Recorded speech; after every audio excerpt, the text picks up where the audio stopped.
So Evon's prize and O level important questions we are going to discuss. So first of all we will discuss short answer type questions from this chapter. Question number 1, it has also been asked in CBSE examination 2009. What clues did the answer sheet of Evon's provide to the governor? So McCleary showed a photocopied sheet to the governor which had been cleverly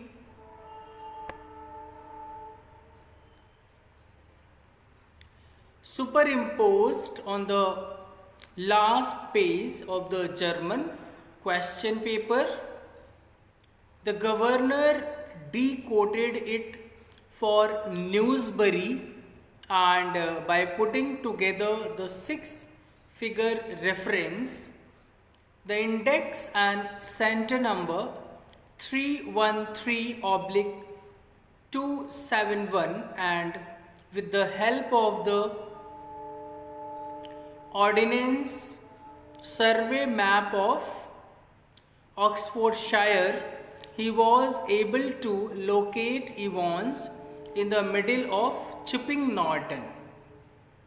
The correction slip provided him with the name of the hotel, the Golden Lion, where Evon's was staying. So Evon's was beaten in his own game as he left clues which aided in his arrest. He made things easier as he left the question paper behind in the cell. The clues the governor got from it were sufficient to help him locate Evon's. Question number 2. It has also been asked in CBSE examination 2010. Why did Evon's not take off his hat when Jackson ordered him to do so? Evon's was determined to make his escape plan a success, and so he had clipped his hair short to pass off as McCleary later. Jackson disapproved of his dirty babble hat and asked him to remove it. Evon's immediately thought of a ploy to avoid recognition by telling Jackson that the hat had always brought him good luck. So the police officer agreed to his the police officer agreed to his request. Question number 3. How did the governor react to the 2 phone calls he received in quick succession? It has been asked in 2011. The first call that the governor received from the assistant secretary was a hoax. It misjudged,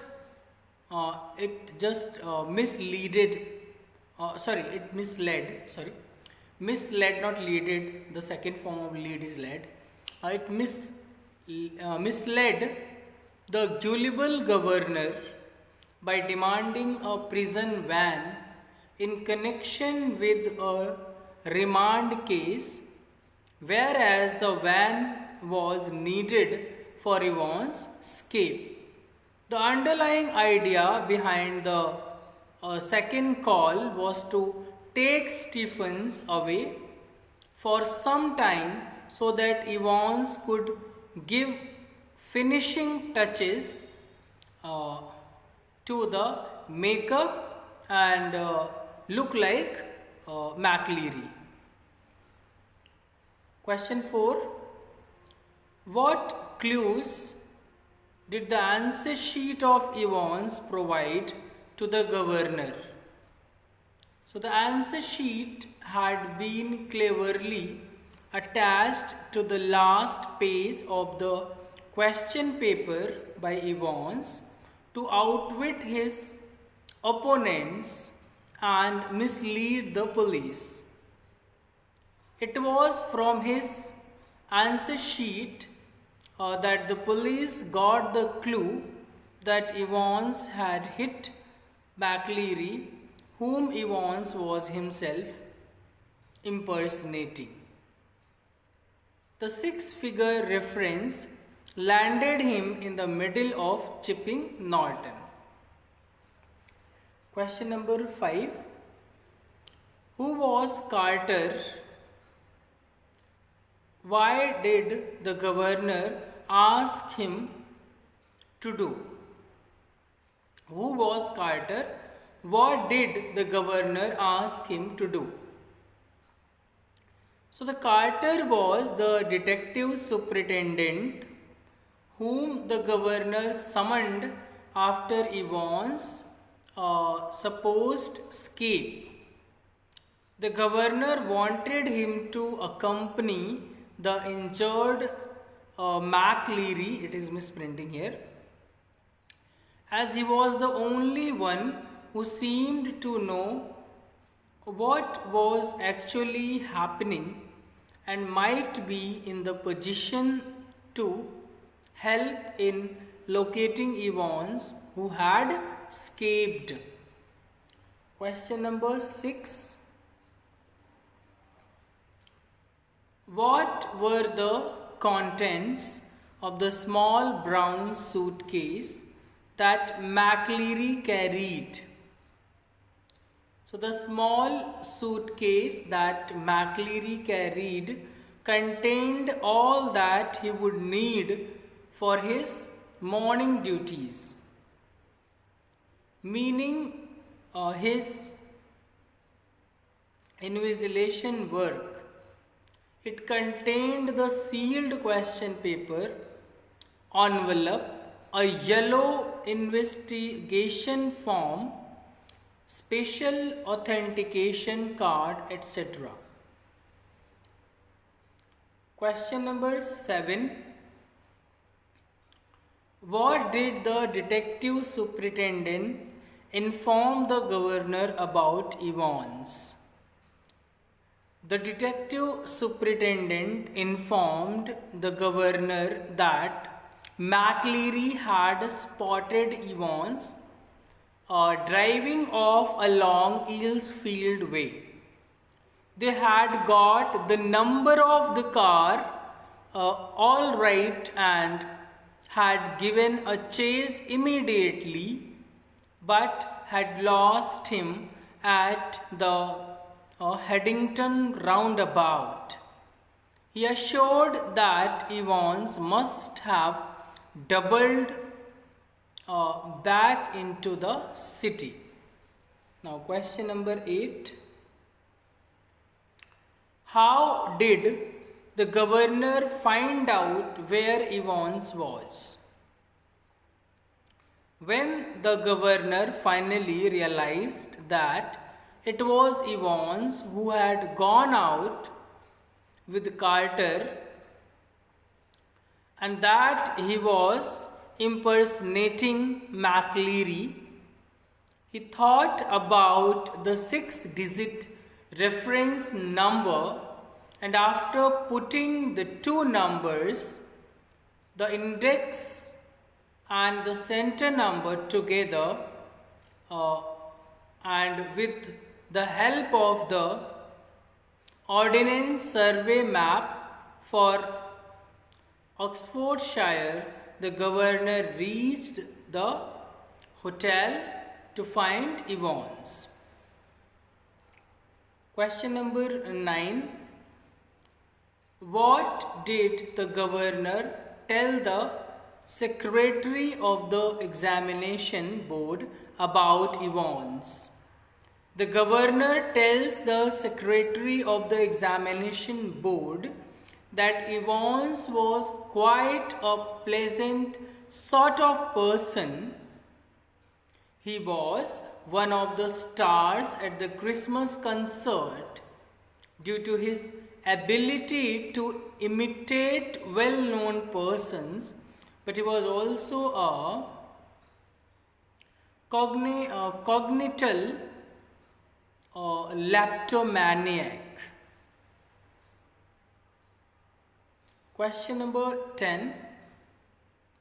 How do we know that Evans had no chance of getting through the O-level German examination? Why did he take the test? So Evans did not have any chance of getting through the O-level German examination as he was not capable of understanding even a simple German expression of Guten Glück, that is good luck. He was taking the test in an attempt to plan his escape from prison. Question number 11. What reason did Evans give to keep his hat on his head? What was the actual reason? So the reason Evans gives for keeping his hat on his head is that it had always brought him good luck. The actual reason was that since he had clipped his hair short to pass off as a McCleary letter, he needed to keep his hat on to avoid being detected. Question number 12. On the day of examination, with what excuse did Evans keep Stephens out of his cell? What was the actual reason? So, Evans says he was unable to concentrate on his exam with Stephens literally breathing down his neck. So he wanted Stephens to be out of his cell, but the actual reason was that Evans wanted to execute his escape plan, and Stephens' presence there would be a hindrance for him. Question number 13. What kind of a person was Evans? Why did he want to sit for O-level German examination? So Evans is a rather quiet and non-violent person. He has a great presence of mind and is admired for his quick-witted intelligence. He wanted to sit for the O-level German examination because he was very keen to improve his academic qualifications. Question number 14. What precautions were taken by the prison authorities for the smooth conduct of the examination? So the prison staff and the governor took all the necessary precautions to ensure a smooth conduct of Evans' examination. The governor personally surprised all the security arrangement. The governor personally supervised all the security arrangements. Evans' cell was thoroughly checked by Jackson to ward off the possibility of any incriminating incriminating material. Possibility of any incriminating material. Evans' nail, scissors, nail file, and razor it should be were here. It is typing in mistake. Were taken away. A police officer, Stephens, was posted to keep a constant vigil on his activity. Mr. McLeary, a person, was to investigate. The invigilator too was frisked to make sure that he carried no objectionable material with him. Question number 15. The governor should not have let Evans go with the driver of the driver of the prison van, because the moment they are away. Let me go through the question first.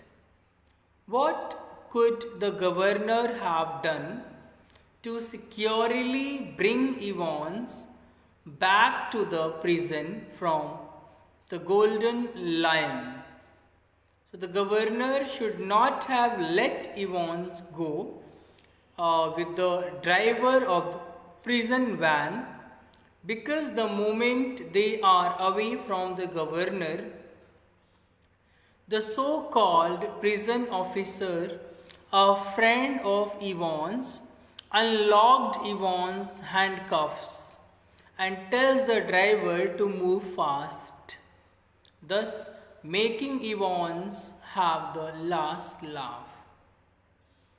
The governor should have travelled himself in the van with Evans and also had the credentials of the guards escorting Evans to the prison checked properly.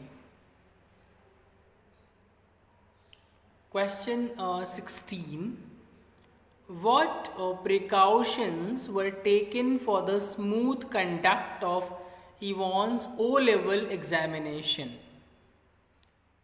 The prison staff and the governor took all the necessary precautions to ensure the smooth conduct of Evans' examination.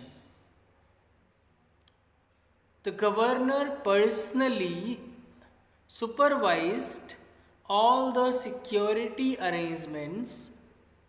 Evans' cell was thoroughly checked by Jackson to ward off the possibility of any incriminating material.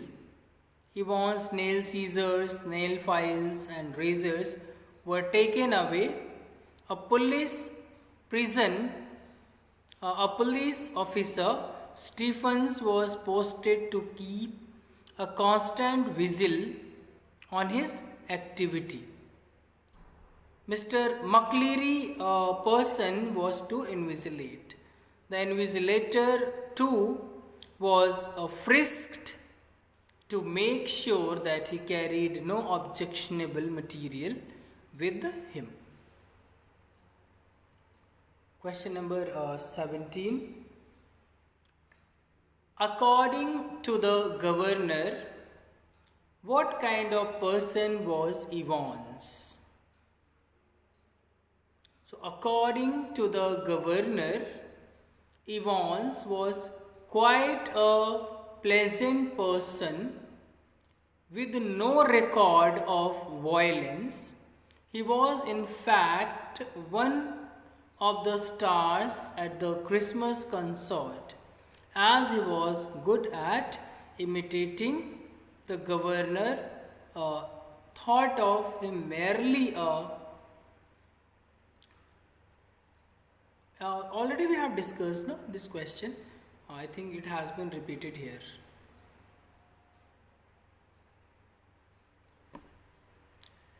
These questions have been asked in repeated here, so that is why they have been given here once again. Okay, so questions we have gone through. They are once again given here. So let me once again show you. Yes, now long answer type questions. Let us discuss long answer type questions. Describe the precautions taken by the prison authorities for a smooth conduct of Yvonne's examination. It has also been asked in CBSE examination 2009.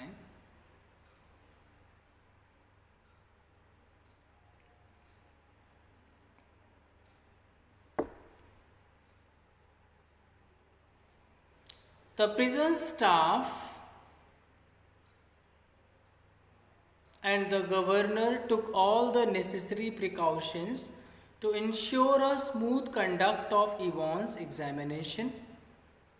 The governor personally supervised all those security arrangements.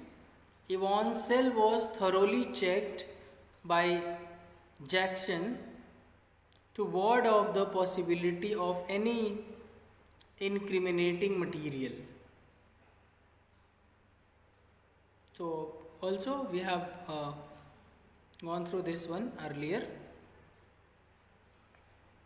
Now 24.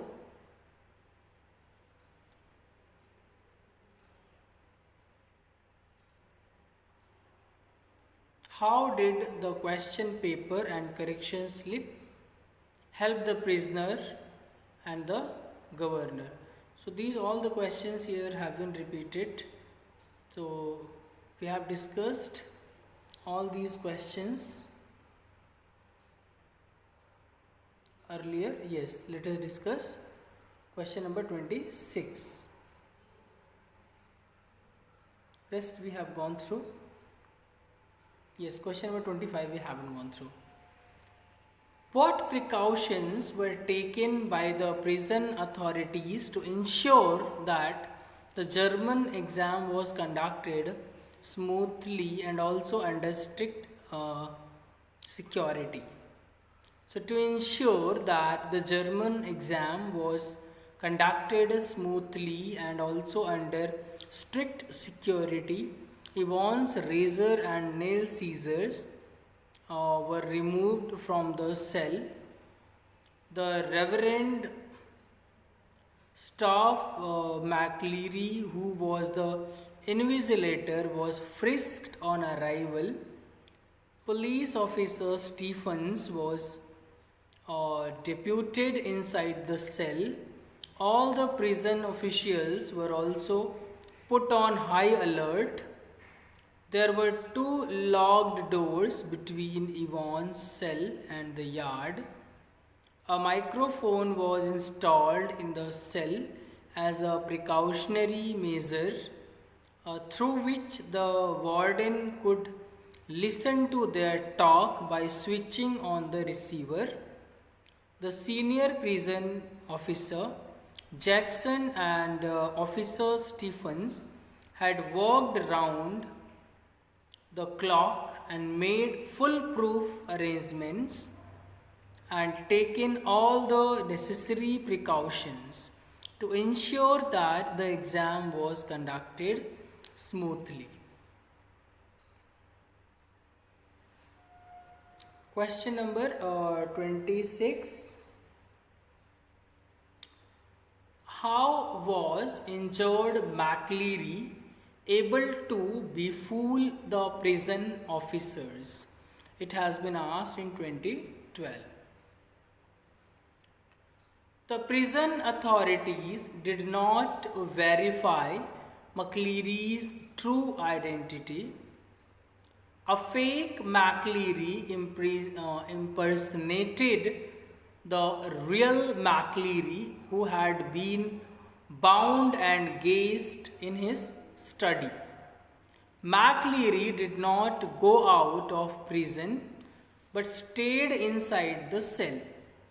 Jackson received a call from the governor that Stephens was to accompany McLeary to the main prison gates.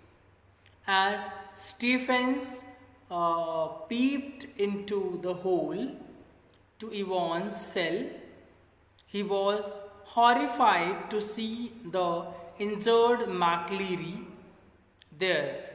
The injured McLeary claimed to know where Yvonne's was. He showed more interest in the arrival of the police than the ambulance.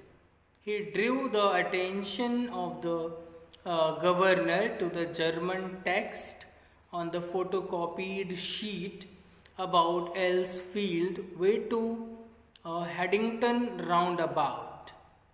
When the police arrived before the governor could say anything, he told the officer to go to Elsfield way.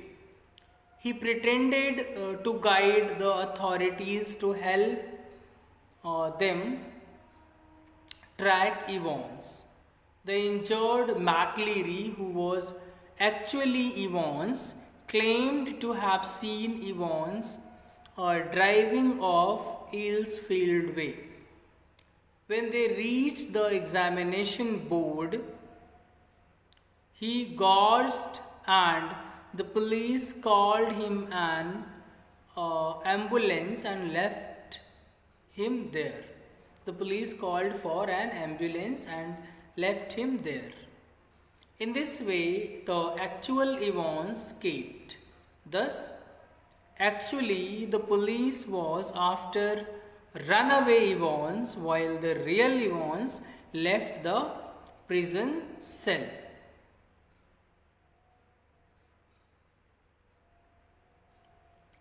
With the police as the only witness.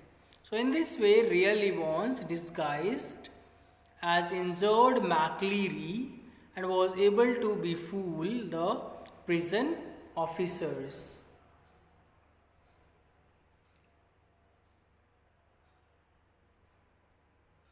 Question number 27. In spite of the precautions taken by the governor, Yvonne was able to escape. How do you think he was able to do it?